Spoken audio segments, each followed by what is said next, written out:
ये आप लोगों ने वैसे मैं आपसे आप लोगों ने वैसे मैं सवाल पूछूँ, आप लोगों ने एनसी से कभी सेशन बनाए हैं? पहले मैं आपको एनसी का सेशन बनाना सिखा दूँ।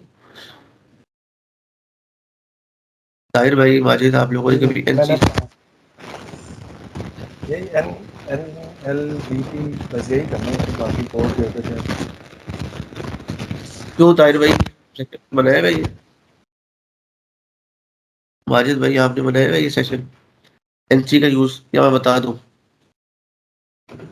जी सर, बनाए हुए हैं। गेट बनाए? कैट के सर सेशन वगैरह बनाए हुए हैं सर, और हाँ, बस रिवर्स भी और माइंड भी। पॉइंट भी सर। ठीक ठीक है, बस फिर हम चलते हैं आगे, ठीक है?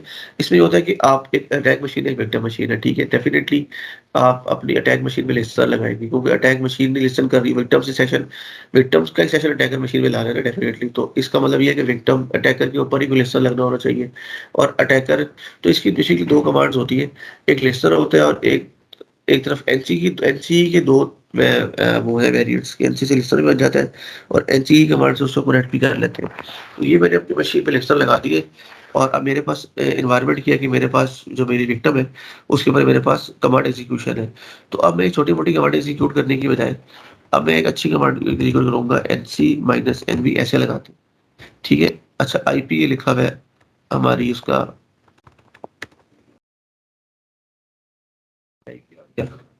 ठीक है? ये पोर्ट रखी हुई थी 1234, माइनस ई करते हैं मेन बैश, ठीक है? ये देखिए आपके पास सेशन आ गया। तो ये आपकी एग्जाम्पल भी बन गई, ठीक है? ये इसकी स्क्रीनशॉट्स ले लें, ये जो भी आपने किया ना करवाई। ये मैं इसमें इसी में ऐड कर देता हूँ, शायद आगे डली भी होंगी, लेकिन चले मैं मुझे याद नहीं है, इसमें ऐड कर देता हूँ। तो ये अब आप लोगों ने ना, अब आपके एंड पे के आपने देखिए, आपने मेरे बताए हुए आप इन और डिफरेंट एक्सपेरिमेंट करें, डिफरेंट टेक्निक्स ट्राई करें, और अपनी जो गलती है ना, अपने अपने डॉक्यूमेंटेशन बना के रखें, ताकि उस पर हम डिस्कस कर सकें। स्क्रीन शॉट भी आपके लिए डाल दिए, ये RFI से सेशन आ गया हमारे पास। तो फिर मतलब ये बेसिकली RFI था, ये बल्कि आगे भी मैंने भी आगे भी चला है, ये सेटिंग्स इनेबल की हुई है, और ऑफ था, इसको ऑन किया है, ऑन किया है।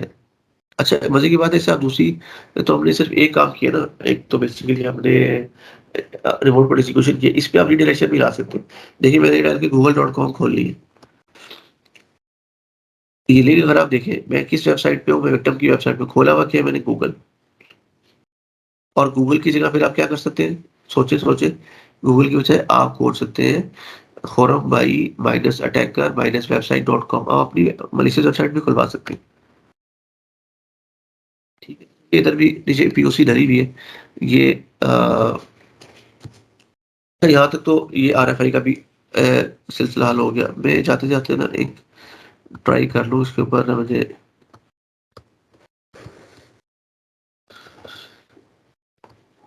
ये आपको मैं इसमें, आप लोगों ने इसमें पेलोड से एक्सपेरिमेंट जरूर करना, छोटे पेलोड बड़े पेलोड, इसमें काफी गलतियां होंगी और उसमें आपकी लर्निंग होगी। एक ट्राई करो, आप पूछने कोई सवाल पूछने तो पूछे।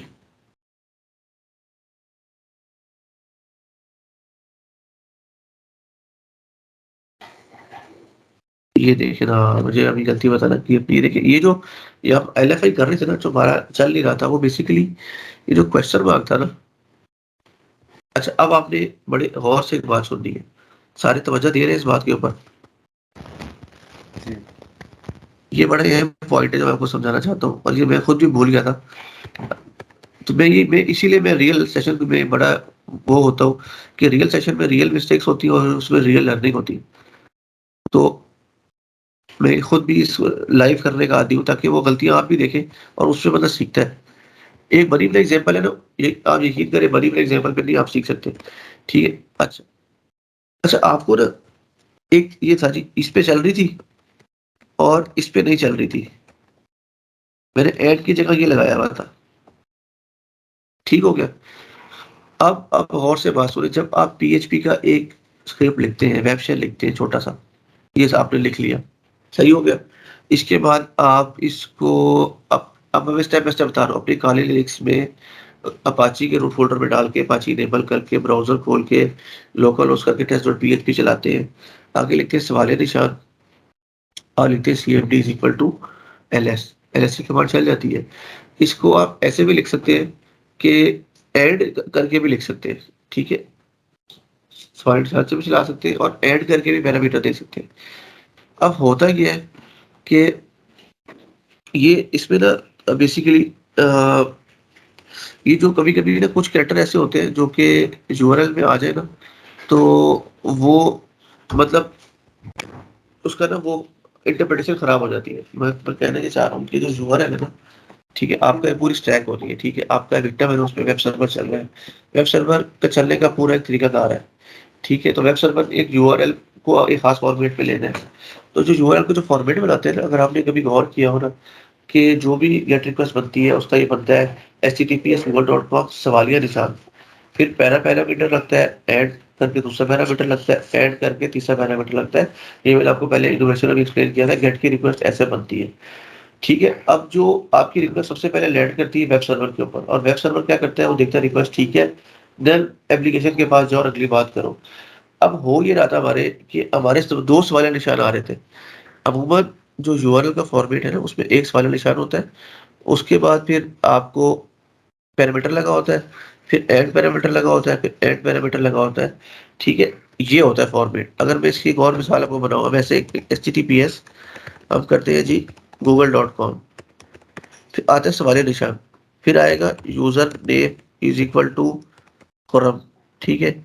Add password is equal to, ये जो फॉर्मेट है ना, ये जो वेब सर्वर है ना, जो आईएएस है या अपाचे, वो कहता है यार बहुत अच्छी बात है, समझ में आती है।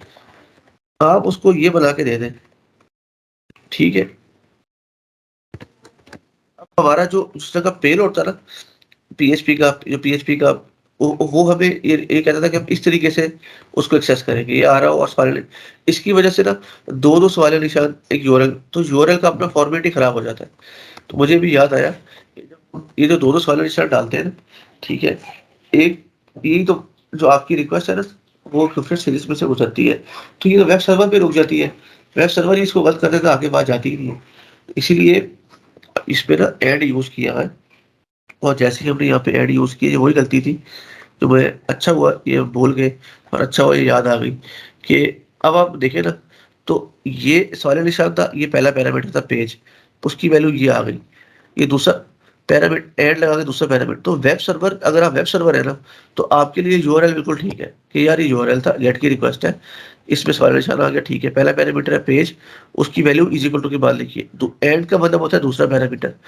लेकिन जो वेब सर्वर होता है ना, सवालिया निशान, वो वेब सर्वर को हिट कर रहा है और वेब सर्वर को डैमेज कर रहा है और वेब सर्वर को समझने नहीं दे रहा।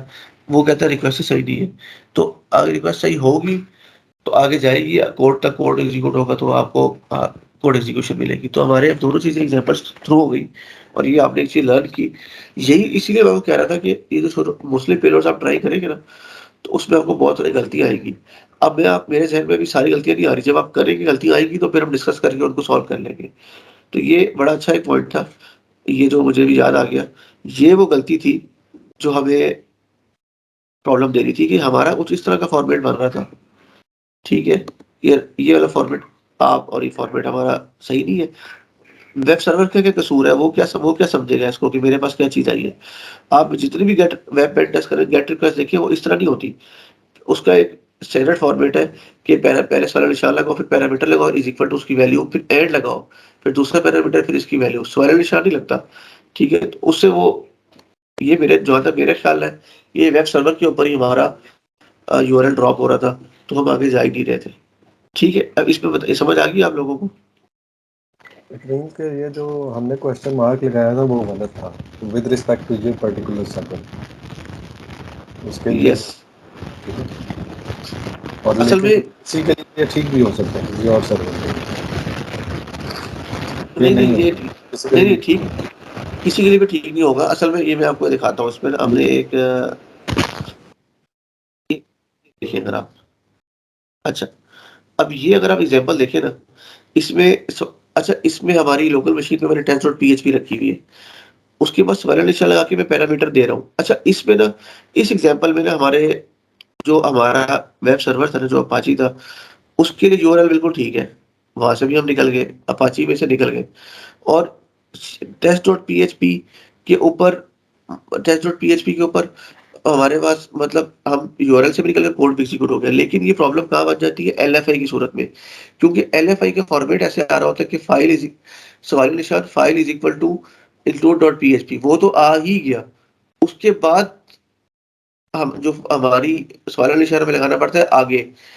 इस एनवायरनमेंट में ना जब आपका जो test.php आपकी विक्टिम पे आपकी सॉरी अपनी अपनी कार्य पे चल रहा है, तो यूआरएल का फॉर्मेट लकीली ऐसा ही बन रहा है जो कि वेब सर्वर को हिट ही करेगा। लेकिन जब आप एलएफआई से जाएंगे ना, तो एलएफआई से यूआरएल का फॉर्मेट नेचुरली ऐसा बनता है, क्योंकि आपको पता है एक यूआरएल होगा, उसके बाद सवाल निशान होगा, फिर file name is equal to include.php, मिसाल है, ये तो होना ही होना है। इसके उसमें अगर आपने सवाल निशान लगा के सीएमडी एलएस करेंगे तो 2 सवाल निशान हो जाएंगे, इसलिए उसमें ऐड लगाना जरूरी है, क्योंकि एलएफआई की कॉन्टेक्स्ट में यूआरएल ऑलरेडी एक प्री डिफाइंड बना हुआ होता है, तो उसके आगे से आप अपना CMD is equal to LS वो डाल रहे होते हैं, तो सवाल निशान अगर डालेंगे तो 2 सवाल निशान हो जाएंगे। तो एलएफआई में कुछ ऐसे बन जाता है, तो इनहेरेंटली प्रॉब्लम उसमें आ जाती है, तो इसलिए उसमें एंड बेहतर है। लेकिन वैसे सादा सी अपने एप्लीकेशन, अब यही test.php अगर आपने, ये तो देखें ना, अब मैं सिनेरियो चेंज करता हूँ, यही test.php आपने इंक्लूड करानी हो अगर, सही है, तो क्या होगा खुरम भाई क्या होगा 127.0.0 मिसाल है, ये आपका ये बनेगा, यही आप इंक्लूड कराना चाहते हैं, तो मैं इसी एग्जांपल लेता हूँ। आपकी सर एग्जांपल ये बनेगी, ये आपकी बनने वाली वेबसाइट थी, ये था test.php, ये तो इंक्लूड हो गई, यहाँ पे क्या आ रहा होगा, file name is equal to, ये तो हर सूरत में इतना पार्ट तो आ ही गया, इंक्लूड करा रहे हैं, सादा फाइल चला नहीं रहे, अपने होस्ट की फाइल एक्सेस नहीं कर रहे। तो अब अगर आप इसमें आपके पास एक ऑप्शन ये है cmd is equal to ls, ये ऑप्शन तो खराब हो गई, इसमें 2 वाला निशान आ गए, क्योंकि ये पार्ट तो LFI की सूरत में होना ही होना है, आपको कोई फाइल इंक्लूड करानी करानी है, तो आपके पास वाला निशान ऑलरेडी लग चुका होगा। और एक पैरामीटर, अगर आप देखिए ना, वेब सर्वर तो इंटेलिजेंट नहीं है ना, उसको थोड़ी पता है LF फाइल इंक्लूड हो रही है, उसको तो वो तो देख रहा है यूआरएल सही नहीं है, ठीक है। ये इसीलिए आपको जब आप टेस्ट करते हैं तो आपको डिफरेंट कंपोनेंट्स होते हैं ना, उनकी उनकी कैपेबिलिटी समझनी होती है कि वो क्या चीज़ लेंगे। तो ये अच्छी एग्जांपल मिल गई हमें, और ये आपको इस तरह की चीज़ें काफ़ी जगहों पे फेस करनी पड़ेगी। तो ये तो